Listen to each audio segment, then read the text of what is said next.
What if I told you that the more people who witness a tragedy, the less likely anyone is to help? Not because they're evil, not because they don't care, but because the human brain quietly convinces itself that someone else will do something. And that tiny thought has left people bleeding on sidewalks, crying for help in rooms full of witnesses, because sometimes the most dangerous place to have an emergency is in front of everyone. And once you understand why, you'll start seeing it everywhere, not just in emergencies, not just in crimes, but in your life, every single day. Because the bystander effect isn't really about strangers. It's about human nature. It's about what happens when responsibility gets lost in a crowd. New York City, March 13th, 1964, 3 in the morning. A 28-year-old woman named Kitty Genovese is walking home. The streets are quiet. The city sleeps. Then a man approaches her. After a few moments later, she's attacked. She screams. The sound echoes through apartment buildings. Lights flicker on. Windows open. Some people hear her. Some see parts of what happened. And then, after a day or two, newspapers report that dozens of witnesses watched the attack unfold. Yet almost nobody intervened. Nobody rushed outside. Nobody stopped the killer. Nobody became the hero. The story exploded across whole America. People weren't just horrified by the murder. They were horrified by the witnesses. How could so many people watch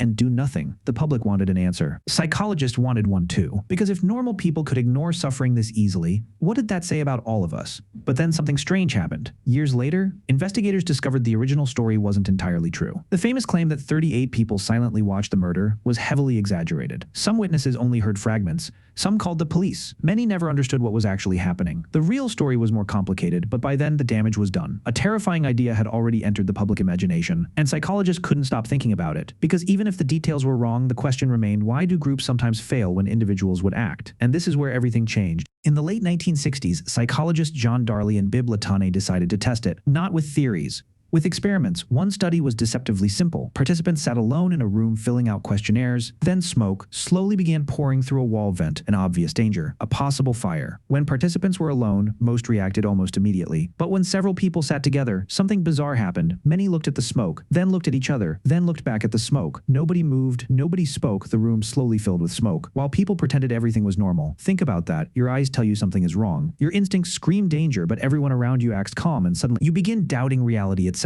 Maybe it's not serious. Maybe I'm overreacting.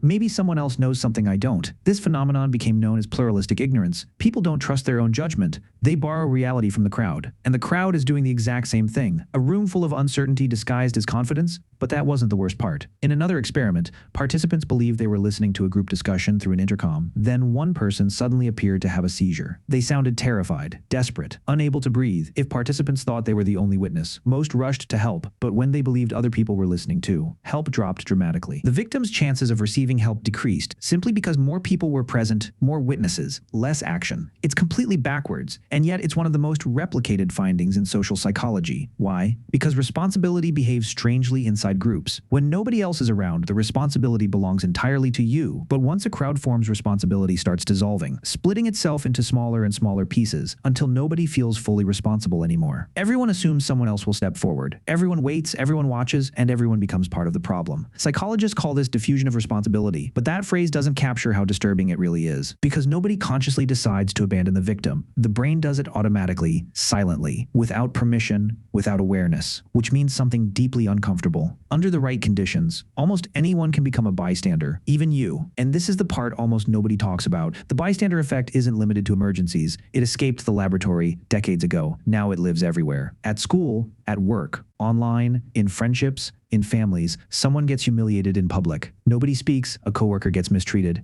Everyone notices, nobody acts. A person spirals into depression. Friends assume someone else is checking on them. Nobody calls. Social media made this even stranger. Today, suffering is broadcast globally. Millions witness it simultaneously. Millions react. Millions scroll, and somehow the sheer number of observers can create emotional paralysis. The crowd becomes so large that responsibility practically disappears. A tragedy happens. Everyone assumes somebody else will care enough, somebody else will donate, somebody else will donate, somebody else will intervene, somebody else will fix it, somebody else, until nobody does. And maybe that's why this topic feels so unsettling, because it exposes a flaw hidden inside human consciousness. We like believing we're independent thinkers, strong individuals, guided by personal values. But the truth is darker. Much of our behavior is quietly controlled by the people around us. The crowd shapes what we notice, what we ignore, what we fear, what we tolerate, and what we're willing to do. The presence of others doesn't just change our actions, it changes our perception of reality itself. That's terrifying because it means evil doesn't always require bad people. Sometimes it only requires enough passive people, enough hesitation, enough silence, enough people waiting for someone else. History is filled with moments where terrible things continued because ordinary people assumed responsibility belonged elsewhere. Not monsters, not villains, just bystanders. But here's the paradox. The bystander effect only works until one person moves, one voice, one action, one interruption. The moment someone steps forward, the spell breaks. Suddenly, everyone sees the emergency. Everyone recognizes reality. Everyone remembers responsibility. And that's the hidden lesson buried underneath decades of research. Courage is contagious. Just like silence is, the crowd can paralyze people, but it can also awaken them because every group is secretly waiting for someone to go first. And maybe that's the real question. Not whether humanity is good,